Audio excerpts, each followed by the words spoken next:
Pertama kali saya ucap terima kasih kepada seluruh warga wartawan yang telah memberi kerjasama yang baik kepada saya dalam saya menjalankan tugas saya sebagai Ketua Menteri selama 3 tahun. I must express my appreciation to the media for your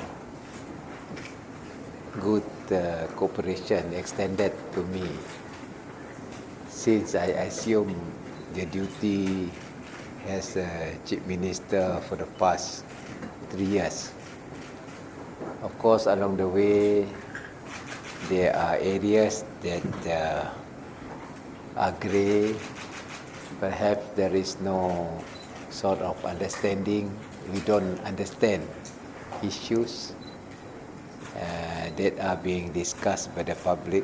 But I must say that it has been an enjoyable partnership between the media and us. One thing which is very important is the feedback we got through the media, and then with that feedback, the government can formulate certain policies that may not be understood at that material time. So we can, what I do is sometimes I defer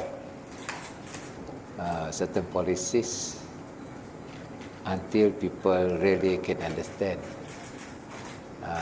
Then we will implement policies. As you know, I took over from the late Tok Nan after we won the election in 2016 with a very strong mandate. And as you know, the mandate, one of the areas we brought in that particular election by the late Tok Nan, and also subsequently, of course, the Adnan team, Pasukan Adnan, was trying to get back the rights that have been eroded. That is one of the important areas that we brought to the public. The other one is, of course, to upgrade quality of education as well as the facilities that we provide rural areas.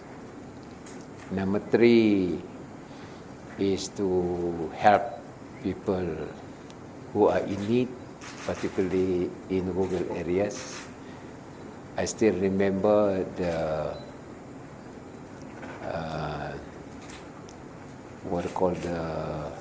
saying of Adnan: if you want to find orang kaya, pergi ke tempat bandar. Kalau nak cari banyak orang miskin, pergi ke luar bandar. And I also subscribe to that. And that is why our emphasis is still luar bandar, because they need basic infrastructure,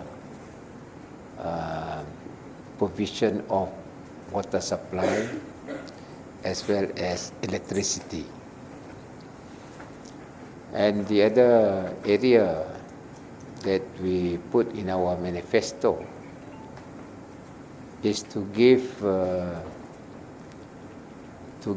ample opportunity for everyone to excel in Sarawak. Meaning the famous saying by Adnan at that time was kita minum sama, kita makan sama. Of course, he include jokingly lah, cari amoy pun sama. You know, in other words, there is no segregation.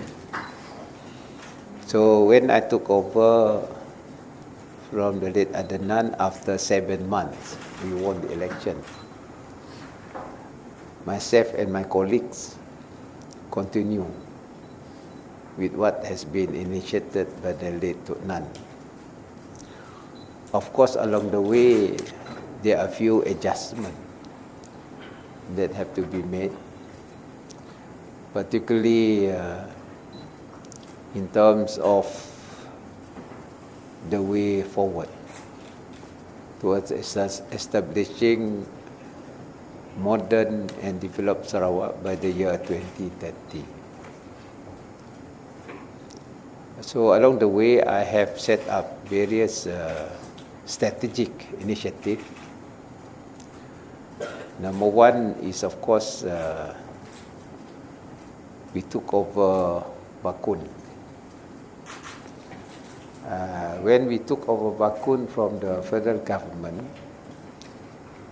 meaning we have full control on energy. And also we can decide whatever we want to do with our energy, including tariff. That is why when people want to increase tariff throughout Malaysia, Sarawak is an exception, because tariff is determined by Sarawak. And then the next is when you have your energy under your control, then the cost of energy is definitely determined by us, particularly for investor. As you know, we have a high energy intensive industry coming to Sarawak, and we can decide the type of tariff that we give to strategic investment in Sarawak. And the other benefit we got is this: we can plan our energy development. We have Batang Air, we have Bakun, we have Murun, and the latest is, of course, we have Baleh. And that will become a source of renewable energy that we produce in Sarawak. And we are able to sell our energy. Now we are selling to Indonesia, Kalimantan Barat. And we are negotiating because our neighbors also need energy, because there is what we call mixed energy source, for instance, Brunei. So we are collaborating with Brunei, discussing with Brunei how we work together to supply energy to our neighbor.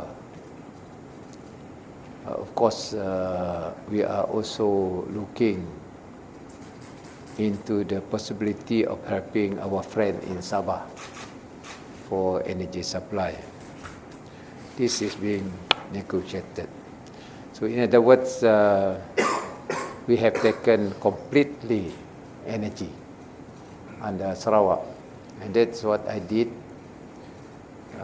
in my few months as your Chief Minister to take over Bakun. Number two is our mineral resources, especially oil and gas. And I am pursuing that based on the framework of our law. As you know, we have amended and upgraded our Oil Mining Ordinance 1958, where the regulatory power of oil and gas as far as Sarawak is concerned has to be based on our Oil and Mining Ordinance 1958. Of course, there are some parties may not agree, but we will pursue because we believe in the supremacy of our law, particularly our Constitution. Constitution is supreme. So let the legal expert decide, including the court, to decide on our regulatory power based on the federal constitution as well as the state constitution. And as a result, as you know, based on that provision, I have the state government has imposed our sales tax on oil and gas, petroleum products within Sarawak. So we are imposing that. Of course, some people are paying, some people are not paying, but we leave it to the court to decide on that. But definitely, we have the power. Our legislature is there. I mean, the DUN is there to give this particular power. So, oil and gas is part and parcel of what we have said in our manifesto 2016. And I am pursuing that based on the law, within the framework of the law. Number 3 is education.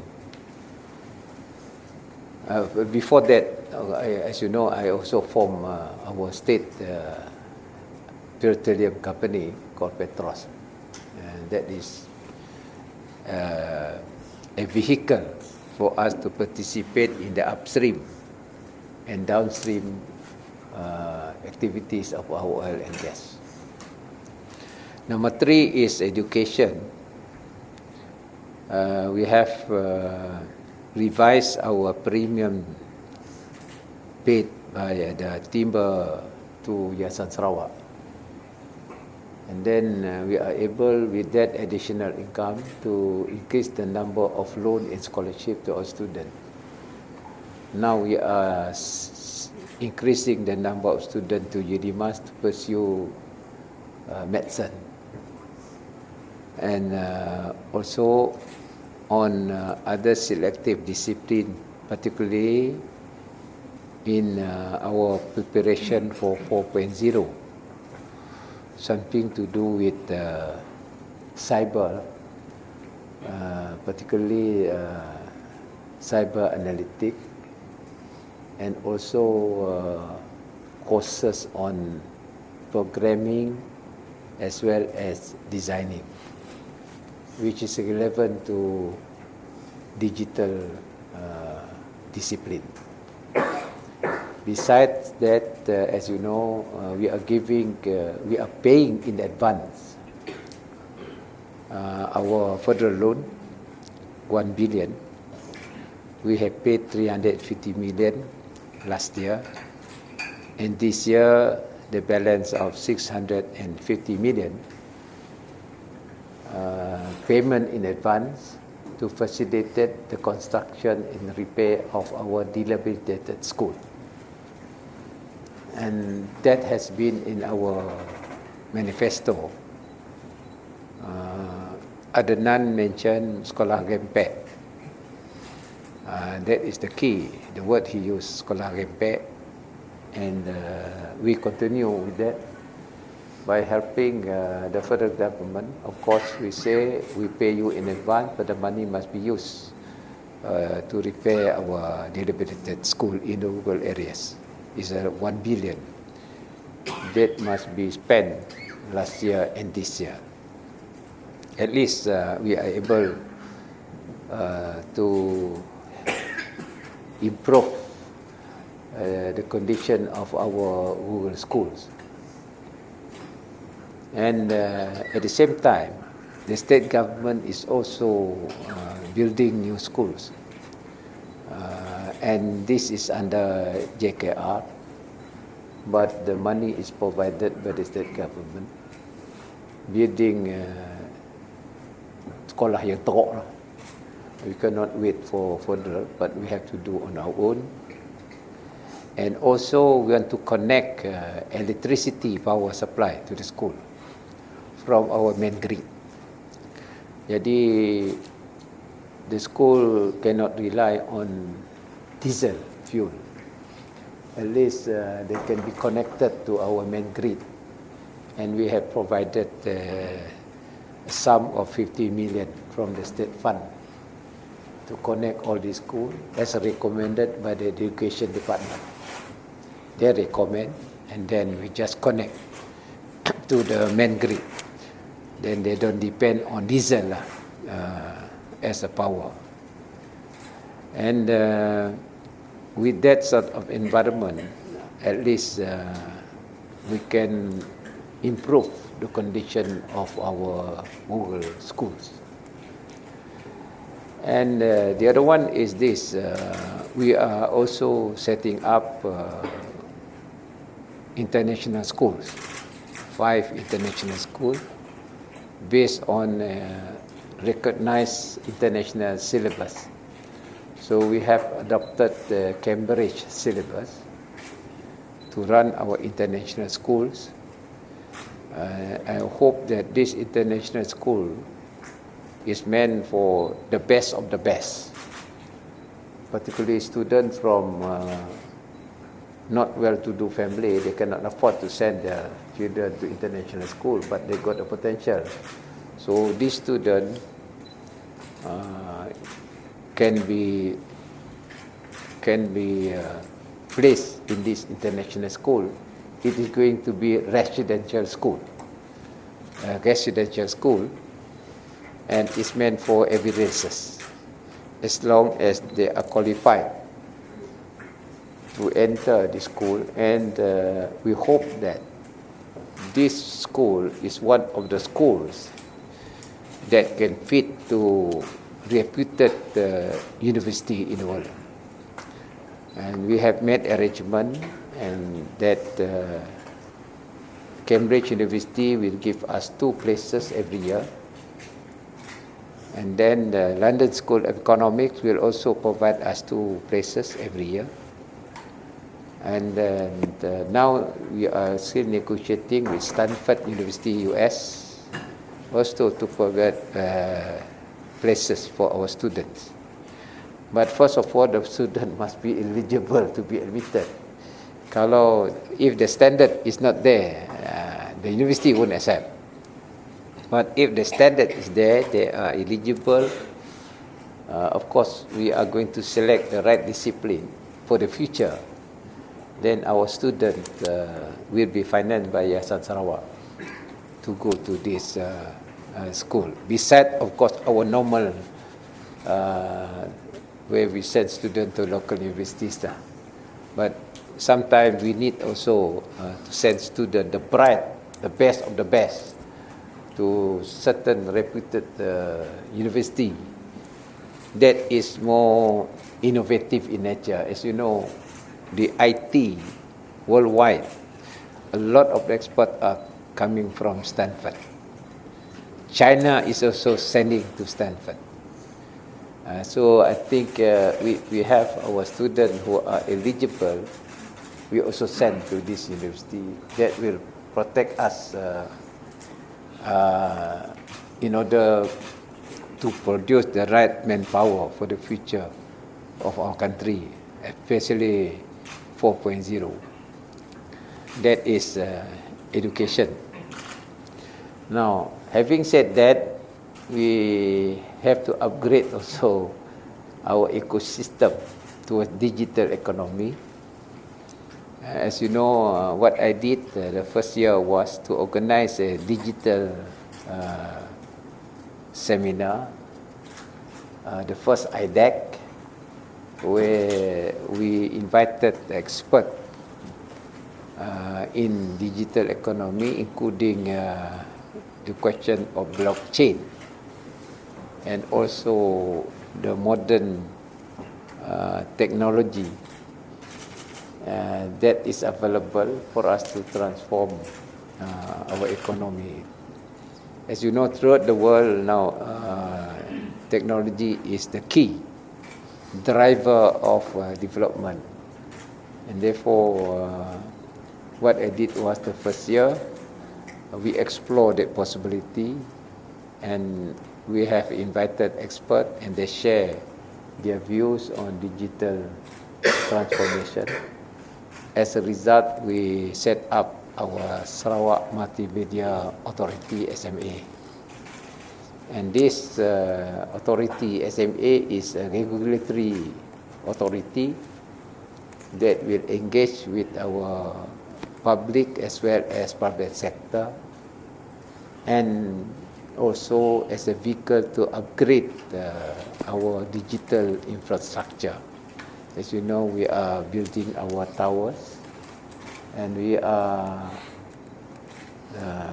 at the moment exploring to add our gateway, Sarawak Gateway, to international linkages.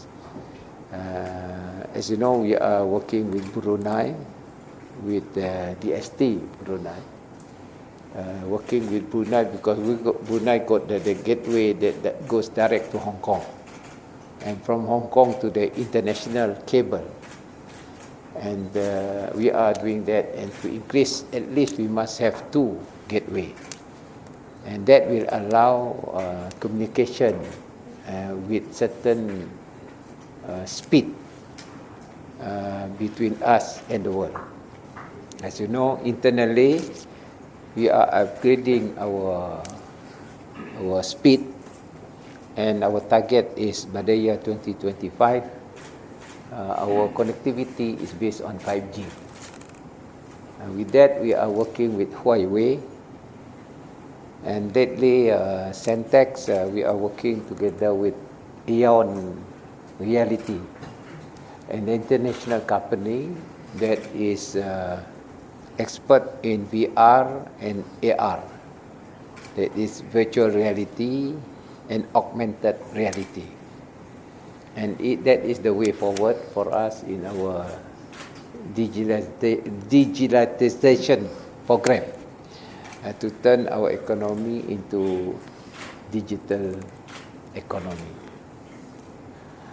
Having said that, that will be a technology for us to transform our economy, where our emphasis now is Google economy based on agriculture.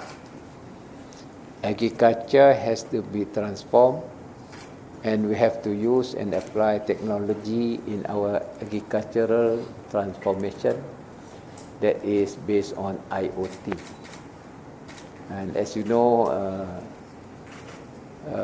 the food industry now is in great demand, and I think even the Prime Minister has also mentioned about agriculture, the importance of agriculture, and Sarawak is doing that to transform our agriculture, and it has to be modern agriculture that will definitely transform our rural economy. Besides agriculture is tourism, which is also based on technology. Tourism. So we will develop also tourism and upgrade our facilities, and we have restructured our forestry department and Sarawak Forestry Corporation, where forest department will develop our timber-based industry, as well as the question of sustainability, sustainable forests.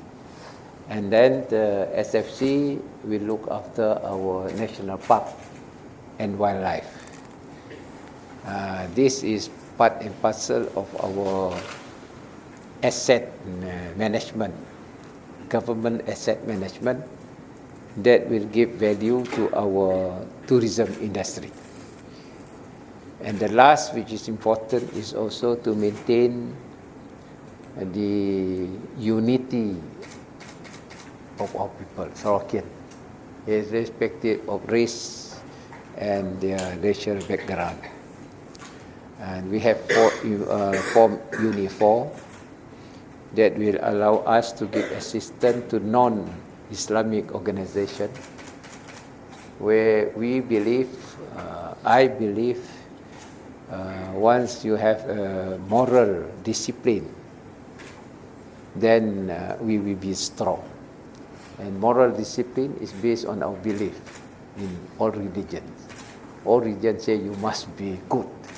Tiada religion kata you must be bad. So all religions say that. So what happens is that becomes our backbone to have this mutual respect and mutual understanding, and to help our fellow Sarawakian. In short, in essence, the government must be good government, good governance, as well as sincere government.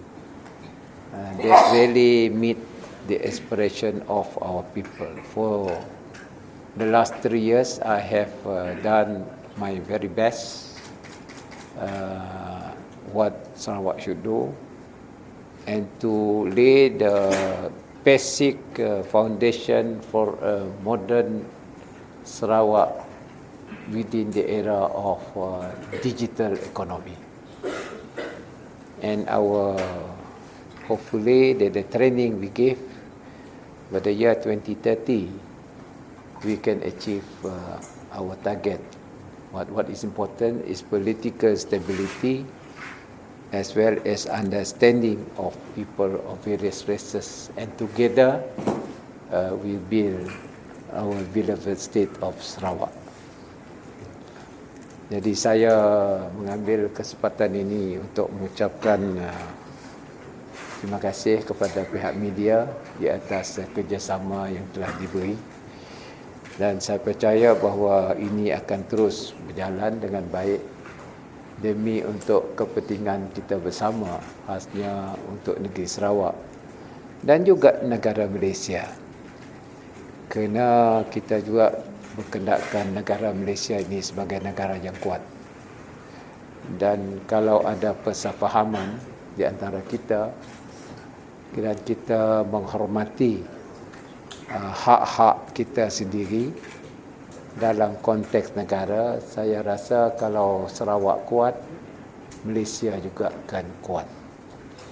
Dan ini adalah intipati perjuangan kita bersama as far as Sarawak is concerned.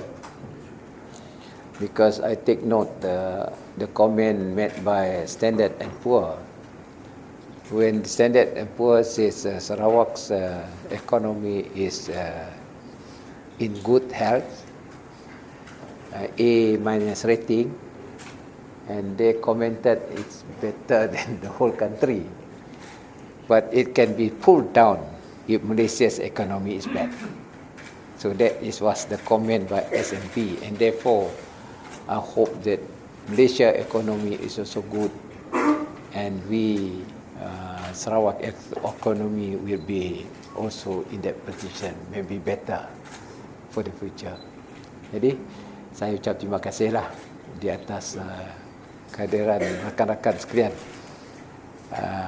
I understand from Ambrose you want to interview me, and this is the interview that I give. Ulang tahun saya yang ketiga sebagai Ketua Menteri Sarawak. Terima kasih.